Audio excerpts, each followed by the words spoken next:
ಇತ್ತೀಚೆಗೆ ಕಲಬುರಗಿಯಲ್ಲಿ ಕಂಡು ಕೇಳರಿಯದಂತಹ ಸುದ್ದಿಗಳು ದೃಶ್ಯ ಮಾಧ್ಯಮಗಳಲ್ಲಿ ಮತ್ತು ಪತ್ರಿಕಾ ಮಾಧ್ಯಮಗಳಲ್ಲಿ ಇಡೀ ರಾಜ್ಯದ ತುಂಬೆಲ್ಲ ಮತ್ತು ದೇಶದ ತುಂಬೆಲ್ಲ ವ್ಯಾಪಕ ಪ್ರಚಾರವನ್ನು ಪಡಿತಾ ಇದೆ. ಕಲಬುರಗಿ ಶರಣರ ಸಂತರ ನಾಡು, ಸೂಫಿ ಸಂತರ ಬೀಡು ಅನ್ನುವಂತಹ ಅನೇಕ ವಿಚಾರಗಳನ್ನು ನಾವು ಕೇಳ್ತಾ ಬರ್ತಾ ಇದ್ದೀವಿ. ಇಂತಹ ಸೂಫಿ ಸಂತ ಶರಣರ ನಾಡಿನಲ್ಲಿ ಸಮಾಜ ಸೇವೆಯ ಮುಖವಾಡವನ್ನು ಹೊತ್ಕೊಂಡು ಸಂವಿಧಾನ ರಕ್ಷಕರು ಅಂತ ಹೇಳಿ DLT ಅನ್ನುವಂಥ ಒಂದು ಸಂಘಟನೆಯನ್ನು ಸ್ಥಾಪನೆ ಮಾಡಿ ಹಗಲು ದರೋಡೆಗೆ ಇವತ್ತು ಕಲಬುರಗಿಯಲ್ಲಿ ಇಳಿದಿದ್ದಾರೆ. ಅದು ಲ್ಯಾಂಡ್ ಮಾಫಿಯಾ ಇರಬಹುದು ಮತ್ತು ಇನ್ನೂ ವಸೂಲಿಬಾಜಿ ಇರಬಹುದು, ಅದರಲ್ಲೆಲ್ಲವೂ ಕೂಡ ದುಷ್ಕೃತ್ಯದಲ್ಲಿ ಭಾಗಿಯಾಗಿ ಇವತ್ತು ಕೋಟ್ಯಾಧೀಶರಾಗ್ತಾ ಇದ್ದಾರೆ. ಕಳೆದ 28ನೇ ತಾರೀಕು ಒಬ್ಬ ಉದ್ಯಮಿಯನ್ನು ಗನ್ನಿಟ್ಟು ಬೆದರಿಸಿ ಹಣ ವಸೂಲಿ ಮಾಡಿದ್ದಾರೆ ಅನ್ನುವಂಥದ್ದು ಸುದ್ದಿ ಮಾಧ್ಯಮದಿಂದ ತಿಳಿದು ಬಂದಿದೆ. ಆ ಪ್ರಕರಣದಲ್ಲಿ ಸುಮಾರು 8 ಜನರ ಮೇಲೆ FIR ಆಗಿದೆ. ಇಲ್ಲಿಯವರೆಗೂ ಕೂಡ ಅದರ ತನಿಖೆಗೆ CPI ಶಕೀಲ್ ಅಂಗಡಿಯವರು ಮುಂದಾಗಿಲ್ಲ. ನಮಗೆ ಅನುಮಾನ ಇದೆ, ಈ ಎಲ್ಲ ಪ್ರಕರಣಗಳನ್ನು ಮುಚ್ಚಲಿಕ್ಕೆ ಏನೋ ಡೀಲ್ ಆಗಿದೆ ಅನ್ನುವಂತಹದ್ದಿದೆ. ಪೊಲೀಸ್ ಕಮಿಷನರ್ ಇದನ್ನು ಸಂಪೂರ್ಣವಾಗಿ ತನಿಖೆಗೊಳಪಡಿಸಿದಾಗ ಮಾತ್ರ ಇವತ್ತು ಆ ಸತ್ಯ ಬಯಲಿಗೆ ಬರಲಿಕ್ಕೆ ಸಾಧ್ಯ ಇದೆ. ಕಳೆದ 3 ದಿನಗಳ ಹಿಂದೆ ರಾಜ್ಯವೇ ಬೆಚ್ಚಿ ಬೀಳಿಸುವಂತಹ ಸುದ್ದಿ, ಭಯಾನಕ ಸುದ್ದಿಯನ್ನು ನಾವು ನೋಡಿದ್ದೀವಿ. ಅದು ಹನಿ ಟ್ರ್ಯಾಪ್. ಮಹಿಳೆಯನ್ನು ಪೂಜಿಸುವಂತಹ, ಆರಾಧಿಸುವಂತಹ ದೇಶ ನಮ್ಮದು. ಅಂತಹ ಅಮಾಯಕ ನ್ಯಾಯ ಕೇಳ್ಕೊಂಡು ಬಂದಂತಹ ಯುವತಿಯರನ್ನು ದುಷ್ಕೃತ್ಯಕ್ಕೆ ಬಳಸಿಕೊಂಡು ಮತ್ತು ಅತ್ಯಾಚಾರ ಎಸಗಿ ಲಕ್ಷ ಲಕ್ಷ ಹಣ ಲೂಟಿ ಮಾಡಿದಾರಲ್ಲ, ಇದು ನಮ್ಮ ಕಲಬುರಗಿ ನಾಗರಿಕ ಸಮಾಜ ತಲೆ ತಗ್ಗಿಸುವಂತಹ ವಿಚಾರ ಇದೆ. ಹನಿ ಟ್ರ್ಯಾಪ್ ಬಗ್ಗೆ, ಅತ್ಯಾಚಾರದ ಬಗ್ಗೆ FIR ಆಗಿದೆ. ಅತ್ಯಾಚಾರಕ್ಕೆ ಸಂಬಂಧಪಟ್ಟಂತೆ 3-4 ಜನರ ಹೆಸರು ಉಲ್ಲೇಖ ಆ ಕಂಪ್ಲೇಂಟ್ನಲ್ಲಿ ಆಗಿದ್ದರೂ ಕೂಡ ಒಬ್ಬ ಯುವಕನನ್ನು ಬಂಧಿಸಿ ಕೈ ತೊಳ್ಕೊಂಡಿದ್ದಾರೆ. ಇನ್ನುಳಿದವರನ್ನು ಅರೆಸ್ಟ್ ಮಾಡುವ ಗೋಜಿಗೆ ಹೋಗಿಲ್ಲ. ಯಾಕೆ ಹೋಗಿಲ್ಲ? ಇಲ್ಲಿಯ ಇಲಾಖೆ ಸ್ಪಷ್ಟಪಡಿಸಬೇಕು.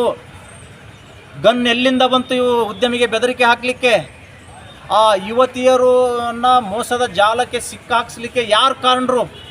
ಇವರೆಲ್ಲ ಹೆಸರುಗಳು ಕಂಪ್ಲೇಂಟ್ ಕಾಪಿಯಲ್ಲಿದ್ದರೂ ಕೂಡ, FIRನಲ್ಲಿದ್ದರೂ ಕೂಡ ಆ ಆರೋಪಿಗಳು ರಾಜಾರೋಷವಾಗಿ ಪ್ರೆಸ್ ಮೀಟ್ ಮಾಡಿ ಮತ್ತೊಬ್ಬರಿಗೆ ಧಮಕಿ ಹಾಕ್ತಾ ಇದ್ದಾರೆ. ಇದು ಒಬ್ಬ ಆರೋಪಿಯ ಕೆಲಸನ? ಇದನ್ನು ನೋಡಿಕೊಂಡು ಪೊಲೀಸ್ ಇಲಾಖೆ ಕಣ್ಣು ಮುಚ್ಕೊಂಡು ಕೂತ್ಕೊಳ್ತಾ ಇದೆಯಾ? ಇದು ಅತ್ಯಂತ ಖಂಡನೀಯವಾಗಿರುವಂತಹ ವಿಚಾರ ಇದೆ. Strong minister, strict commissioner, powerful law ಇದ್ದಾಗಿಯೂ ಕೂಡ ನಮ್ಮ ಕಲಬುರಗಿಯ ಯುವತಿಯರಿಗೆ ನ್ಯಾಯ ಸಿಗ್ತಿಲ್ಲ ಅಂದರೆ ಏನು ಸ್ವಾಮಿ, ಎಲ್ಲಿ ಹೋಗಬೇಕು ನ್ಯಾಯ ಕೇಳ್ಕೊಂಡವರು?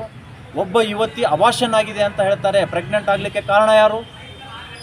ಮತ್ತು ಅಬಾರ್ಷನ್ ಮಾಡಲಿಕ್ಕೆ ಕರ್ಕೊಂಡು ಹೋದವ್ರು ಯಾರು? ಯಾವ ಆಸ್ಪತ್ರೆ ಕರ್ಕೊಂಡು ಹೋದರು? ಯಾವ ವೈದ್ಯ ಅಬಾರ್ಷನ್ ಮಾಡಿದ?